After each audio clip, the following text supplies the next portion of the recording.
Objects. Objects are another fundamental data structure in JavaScript used to store and organize related data as key-value pairs. Unlike arrays that use numerical indices, objects use descriptive keys, also called properties, to access values. Objects are used to represent real-world entities and complex data structures. Creating objects.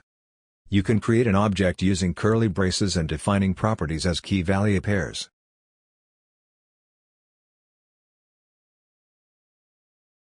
Accessing object properties. You can access object properties using dot notation or square brackets.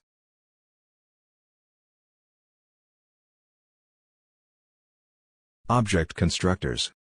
In JavaScript, you can create objects using constructor functions. Constructor functions act as blueprints for creating new objects with the same properties and methods.